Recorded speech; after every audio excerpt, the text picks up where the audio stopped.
Come in. Dr. Quentin? Yes? I'm Rosangela Blackwell. Oh, hello. Come in. Come in. You got my letter, I trust? Yes, I did. Good, good. My condolences on the loss of your mother. Thanks. My aunt is at peace now, wherever she is. Ah, quite right, quite right. So you wanted to talk to me about something? Yes, yes, I did. But before we go into that, how are you holding up? Just having a really bad morning. Oh? I'll get over it. Just some stuff I have to deal with. You received the ashes? Yes, I scattered them this morning. I imagine you must miss her. To be honest, I'm not sure what to feel. It's not like I knew her, or even remember her from before. She's like a stranger. So why did you make it a point of visiting her all those years? Habit, I guess. It was a place to go every week. And now that you don't have to? What do you want me to say? Auntie's dead, life goes on. So you'll just keep living, is that it? Yes. Keep writing your little book reviews in the paper, right? You know about those? It's hardly a secret. A number of the staff have read them, yes. I didn't think a West Village paper would interest anyone up here. I have to be honest, Miss Blackwell. The staff read them because they were more interested in you. Oh? Their intentions were purely benign, I assure you. It was your aunt they were primarily interested in. They wanted to know more about her family, and you proved to be, shall we say, less than eager to comply? That's their problem. Indeed. It was your choice to make.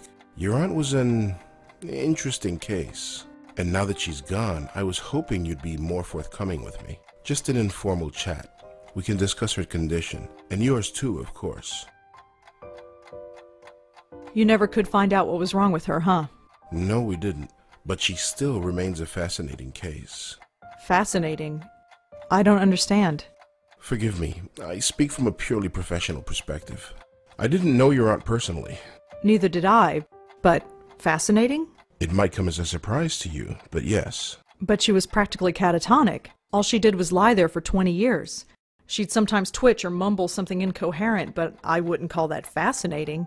Well, as you know, she wasn't exactly catatonic. We kept her sedated.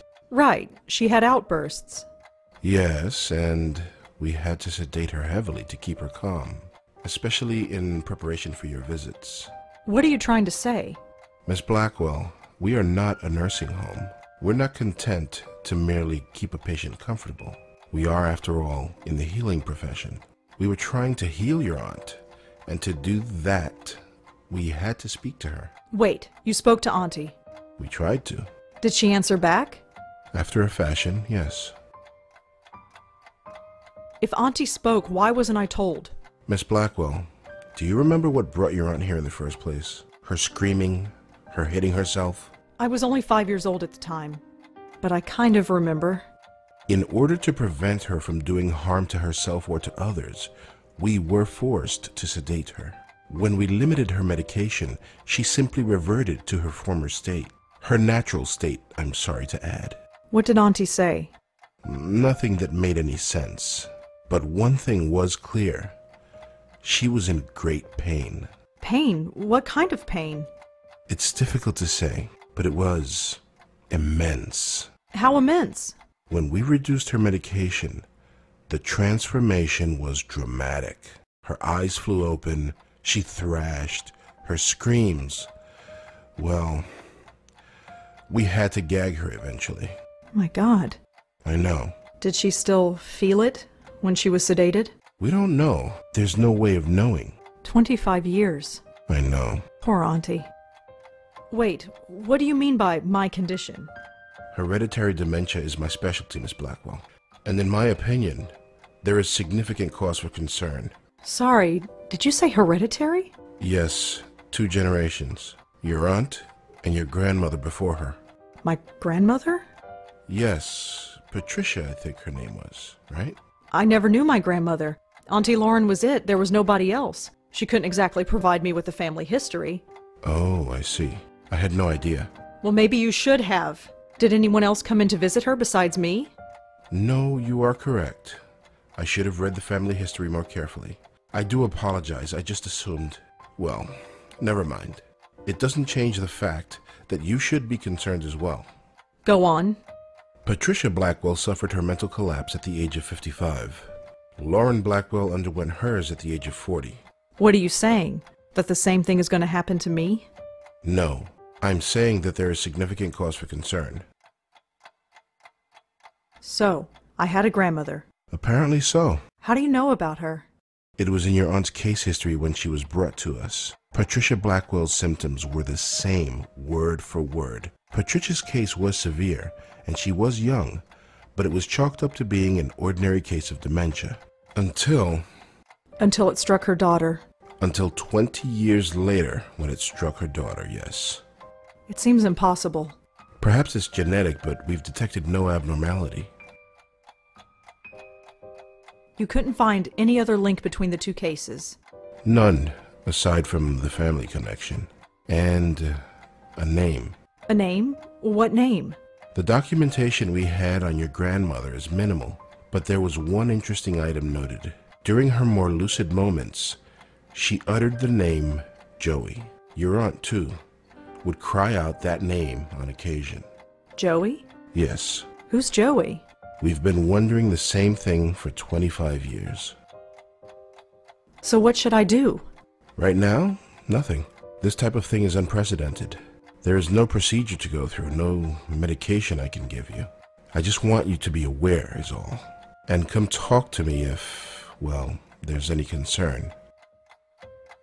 Is there anything else you need to tell me before I go? Your aunt had some personal effects in storage. As the next of kin, you're the beneficiary. It's just a folder, some documents and so on. It's being sent to your address via messenger. Oh, well, thanks for that. It's no problem at all. Goodbye, Miss Blackwell. My schedule is fairly open now, so feel free to drop in anytime. I'm always happy to discuss my favorite patient. Sure.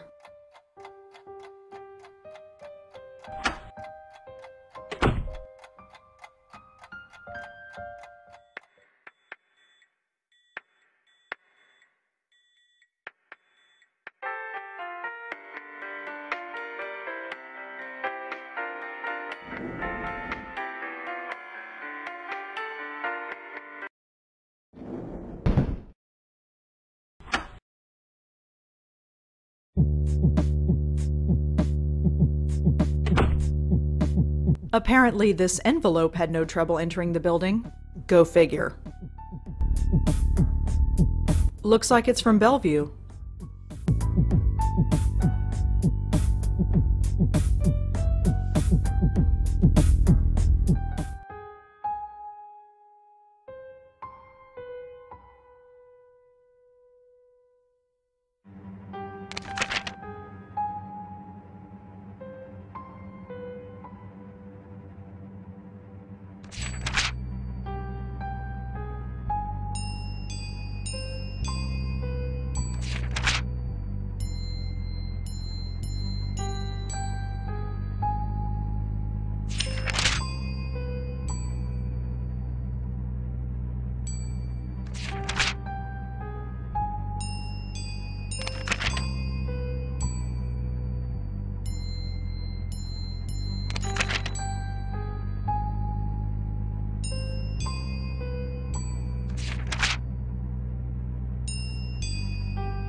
There are some pictures stuck to the back of this letter.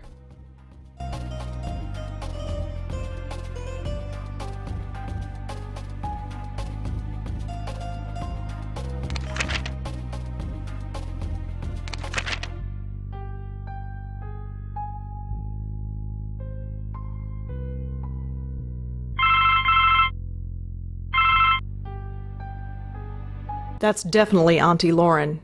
She's looking at something off camera. I wonder what it was. I assume that's my mother. She sort of looks like me, I guess. Other than that, she's a total stranger. Is that my dad? He looks so young. I always pictured my dad as being older.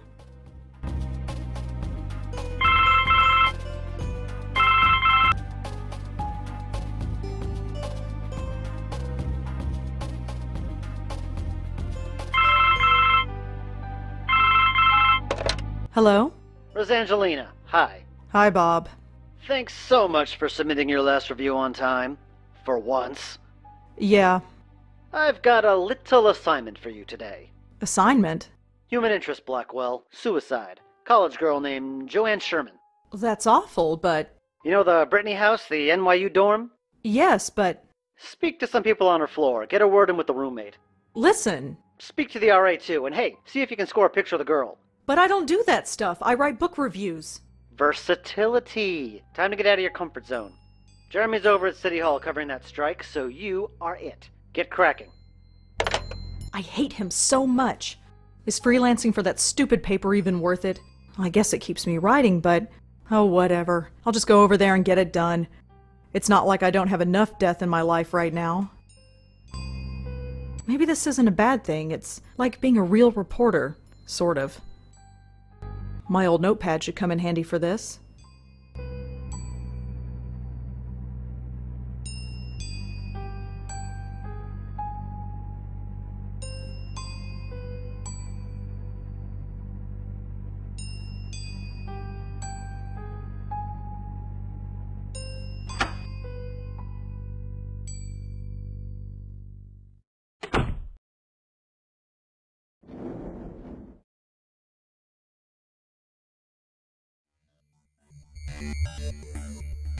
Ugh. I feel like hell and I have to interview college kids. Hopefully this won't take too long.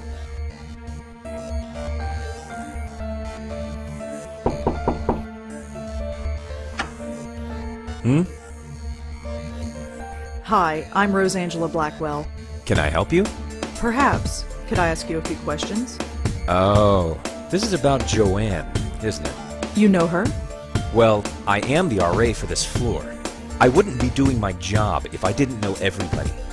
The campus police found her around 5 a.m. this morning. Can you tell me about her? Well, alright. But could you leave my name out of it? That shouldn't be a problem. Good. Joanne's parents have already asked the dean to fire me. I don't need anyone else knowing who I am. What do you want to know? Could you tell me about Joanne again? Well, as I said, I didn't know her socially, but she seemed nice enough. Nobody ever complained about her. She always had friends around her. She never had any trouble, as far as I know. Her suicide came as a total surprise. Can you tell me anything about Joanne? She jumped off the roof. She died instantly. It was in the middle of the night. There was no way anybody could have stopped her. Make sure you print that. Would you have a picture of Joanne? A picture? No.